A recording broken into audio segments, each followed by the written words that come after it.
Barakallahu fiik. Nah, ukhti.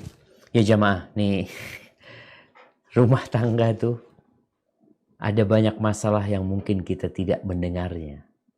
Oh, subhanallah, alhamdulillah, namanya rumah itu ada temboknya. Kadang-kala ada suara-suara keluar dari jendela. Ada suara keluar dari pintu atau dari bawah pintu tentang keributan yang terjadi di sana. Apa yang harus dilakukan ketika disebutkan tadi 4 tahun menikah belum dikasih anak? Coba engkau introspeksi diri. Banyak-banyak istighfar. Mungkin engkau belum pantas dikasih anak. Kalau ada anak gimana bapak ibunya ribut terus? Masalah-masalah remeh ribut. Apa yang harus dilakukan supaya tidak terjadi keributan? Penyebab keributan itu adalah melihat kepada kesalahan. Melihat kepada kekurangan. Inilah yang menimbulkan amarah. Kemudian ribut. Nanti tadi disebutkan masalahnya sepele. Nah, maka sekarang dirubah cara berpikirnya. Apa yang dilihat dari pasangan hidupmu, lihatlah kepada kelebihan dia. Sehingga kesalahan dia akan tertutupin. Karena ana yakin suami anti memiliki banyak kelebihan. Dan anti pun sebagai manusia memiliki kelebihan. Jangan melihat kepada kekurangannya. Itu yang pertama. Lihatlah kepada kelebihan suami. Apalagi anti katakan anti punya beban moral.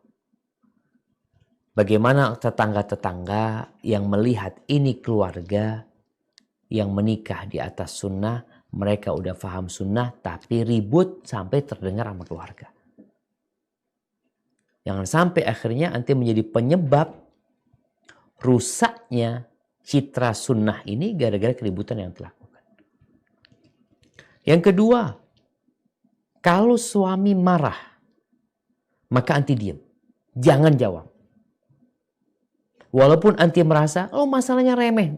Urusan remeh, urusan kecil, sepele. Tapi kalau sedang marah suami, anti diem. Ustaz, dia yang salah. Nah, biar dia yang salah. Tapi anti jangan menambahin kesalahan. Udah tahu suaminya salah, marah-marahnya salah, engkau kasih bensin, terbakar dia. Biarin dia. Karena subhanallah jamaah, kita tahu yang namanya api. Api itu membakar. Ketika engkau melihat api yang membakar, lalu engkau lempari kayu, engkau lemparin kayu lagi, dia akan semakin terbakar. Tapi ketika kayunya itu dibiarkan habis, lama-kelamaan dia mati sendiri. Maka posisi anti sekarang, mulai saat ini udah tahu nih sama karakter suami, udah tahu suami suka marah-marah, kalau marah anti diam. Yang ketiga, cari tahu apa yang menyebabkan suami marah. Nanti udah 4 tahun, insya Allah udah bisa bikin list. Suami marah karena 1, 2, 3, 4, 5, 6, 7, 8, 9, 10. Tapi anti udah tahu, anti kan ingin menjadi istri yang soleha.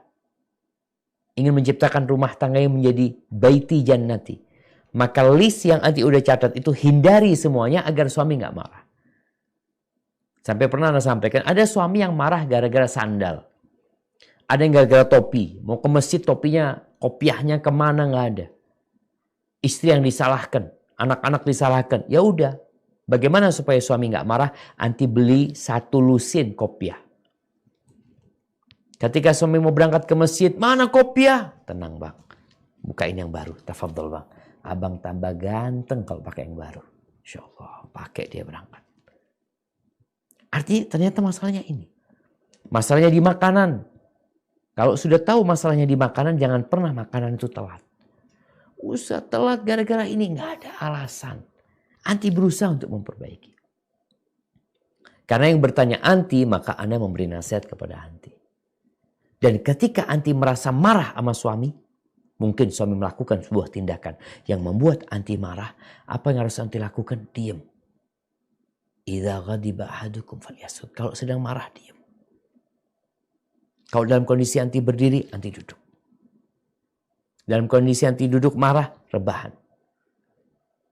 Ketika ngelihat Sudah udah dilakukan itu tapi masih marah, anti ambil wudhu, nggak apa-apa. Jadi berusaha untuk menjadi pihak yang mendinginkan di rumah tersebut. Sambil ngobrol sama suami, duduk sama suami, minta nasihat sama suami, tetap engkau taruh suamimu di posisi sebagai pemimpin. Dia pemimpin di rumahmu. Tugasmu sami'na wa ata'na. Kalau dipanggil suami jangan pernah mengatakan tunggu.